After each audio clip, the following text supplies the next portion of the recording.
significativo de la Reforma Protestante del siglo XVI, que fue un clamor del pueblo contra todo tipo de absolutismo, ¿verdad? Que rompieron tres tipos de absolutismo: el absolutismo del clero católico, ¿verdad? Apostólico, ¿verdad? Romano, de la Iglesia Católica, como también así el absolutismo económico y el absolutismo político, ¿verdad? Estos tres absolutismos se rompieron hace 500 años por la reforma del siglo XVI, religiosa y cristiana, ¿verdad?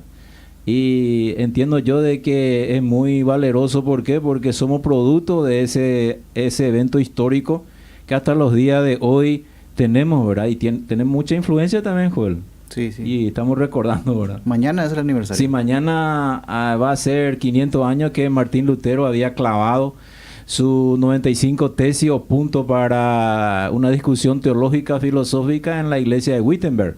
Fue un 31 de octubre de 1517 y mañana va a ser 500 años de la reforma que explotó, ¿verdad?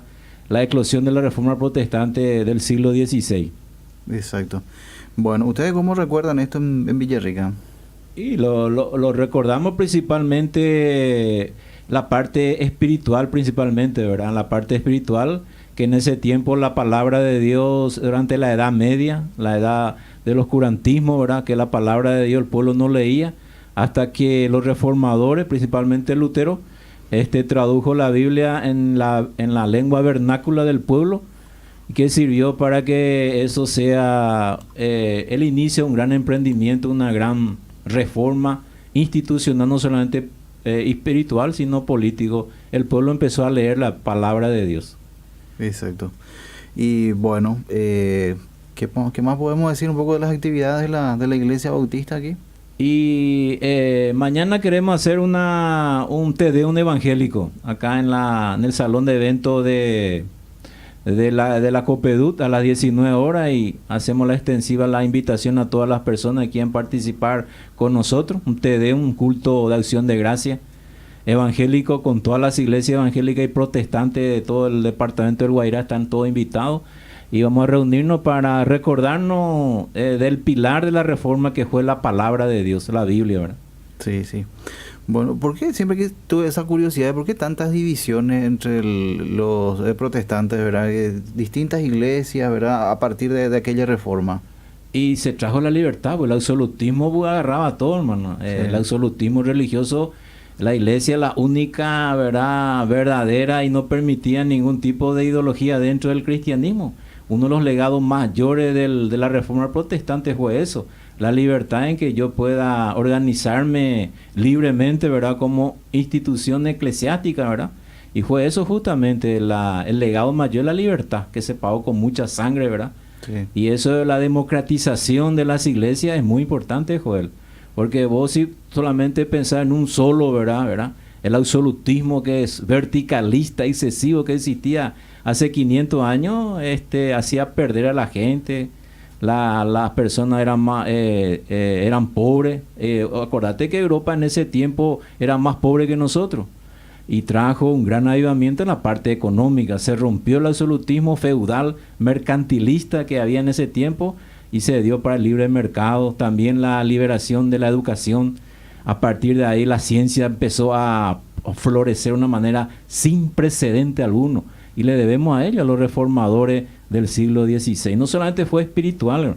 Ahora, ¿por qué hay división en la iglesia? Justamente por eso, por la libertad que tenemos, ¿verdad? Nos abrió esos espacios, la democratización de las iglesias en todo el mundo, ¿verdad? Porque si no, hubiéramos estado siempre, ¿verdad?, arraigados, cimentados en una idea, ¿verdad? Y eso no es posible, ¿verdad? Porque somos seres pensantes, ¿verdad? Y también tenemos conciencia crítica. Exacto. Bueno, no sé si hay algo más que mencionar antes.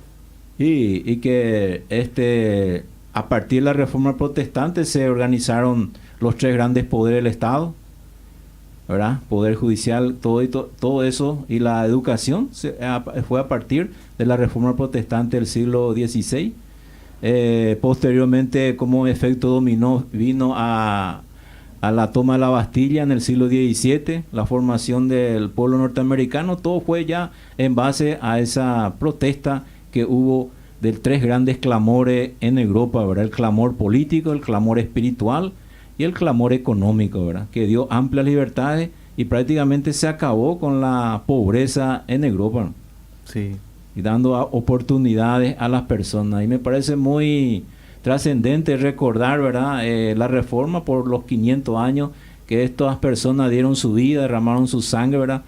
Para que nosotros tengamos la Biblia en nuestras manos, ¿verdad? El pilar de la reforma protestante fue la palabra de Dios, ¿verdad? Y que inclusive sirvió de la educación del pueblo alemán hasta el día de hoy. Eso es reconocido. De la palabra de Dios empezó el pueblo a leer, ¿verdad? Y cuando el pueblo lee, entonces tiene una conciencia, ya no se le puede más dominar, pues. Sí, sí. Bueno, ¿cómo realiza de repente su trabajo evangelizador la iglesia bautista, verdad? Porque los más famosos son los testigos de Jehová que golpean la puerta de la gente. Sí. ¿Cuál es un poco la característica de los bautistas?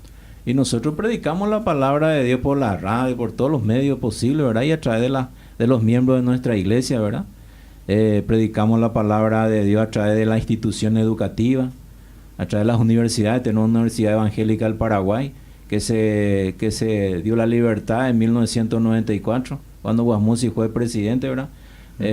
Creamos nosotros los bautistas la primera universidad evangélica del Paraguay, que hasta el día de hoy sirve, a través de nuestras instituciones, ya sea beneficencia, hogares de ancianos, niños, educación primaria, secundaria, universitaria. A través de la educación evangelizamos, y a través de los medios masivos de comunicación al aire libre, de casa en casa, proclamamos la palabra de Dios a tiempo y fuera de tiempo. Eso lo hacemos, ¿verdad? De distintas maneras. Hay muchos tipos de metodología por el cual proclamamos el poder del evangelio a toda criatura. Esa es nuestra función, ¿verdad? Exacto. Dar a conocer el mensaje del evangelio a las personas para que tengan un acceso directo a Dios, ¿verdad? Sí, señor. Correcto. Le agradezco mucho la presencia, pastor. No sé si quiere agregar algo para ir cerrando. No, y por la invitación, mañana tenemos una invitación para un Tedeum evangélico que queremos hacer con toda la comunidad evangélica protestante, ¿verdad? Están todos invitados, ¿verdad? En Copedú queremos hacer un medio, ¿verdad? Para expresar nuestra gratitud, un culto de acción de gracia, un Tedeum evangélico de agradecimiento por los 500 años que ellos nos dieron, ¿verdad? Y queremos ser gratos por estos reformadores. Sí, hay un oyente que quiere participar, parece. Oyente, buen día. Buen día. Hola, Joel. Sí, le escuchamos, señora. Acá en Iguarotí se hizo también el exorcismo, acá, el jueves, y yo estuve presente. Es una cosa que nunca he visto en mi vida y ya estoy vieja. La Iglesia Católica, ¿entiendes? Sí, sí. Lo hizo el padre Portillo. Él lo hizo, y hay gente que se cae, pero no tienen golpe. Se cae, despacito se sienta y se cae y se duerme unos 5 o 10 minutos. El jueves pasó aquí en Iguarotí. Yo le iba a contar hoy, pero escuché ahora cuando está hablando de eso. Esto es de la religión católica, no es de evangélico. Correcto. Gracias, señora. Le quería tomar el jueves. Yo no sé si todos los jueves va a ser. No sé. Una cosa muy extraña. Bueno, gracias, señora. Gracias por el dato. Chao, chao.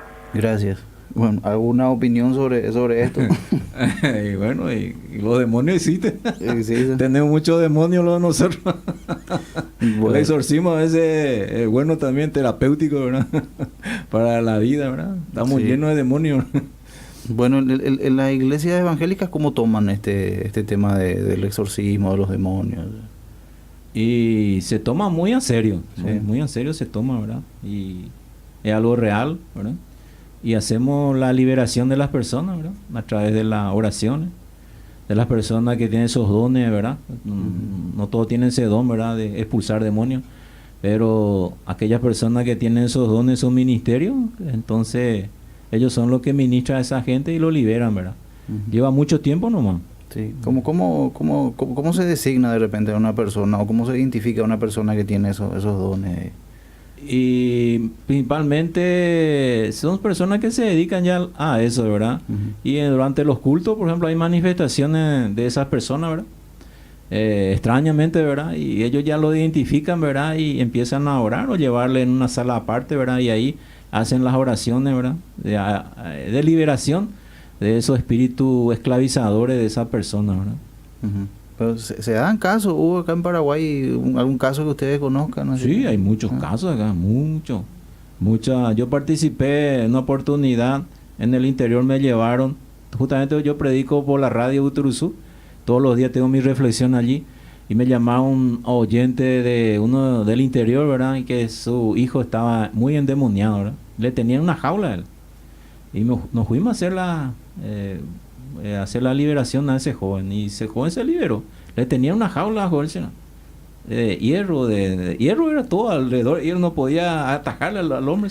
Y se cura después de eso, no, es como dicen, ¿verdad? Que de repente es un caso psiquiátrico nomás. Y a veces es psiquiátrico, tampoco tenés Sí. que discernir bien si es psiquiátrico. Generalmente termina en lo psiquiátrico, hay un poder espiritual, o lo liberás, pero tenés que derivarle a un profesional, a un psicólogo o un psiquiatra después, o tenés que internarle también hasta que sea liberado, porque no está bien alimentado, no sé, y muchas cosas, ¿verdad? Muchos efectos colaterales puede tener, ¿verdad? No es que hay liberación y ya se curó nomás. No es así, lleva mucho tiempo, un proceso.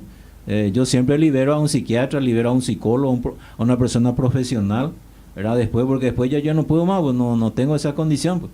Entonces yo ya le libero, si no le manda a internar. Y Exacto. así es que se libera a esa persona. Correcto. Bueno, gracias, pastor, por la presencia. A usted y a la audiencia de la radio, ¿verdad? Y estamos siempre a la orden ahí. Correcto, muy amable. Ahí estaba el pastor Aquino, entonces, de la Iglesia Bautista, con esta invitación entonces para el Te Deum evangélico mañana. La pausa, ya volvemos enseguida.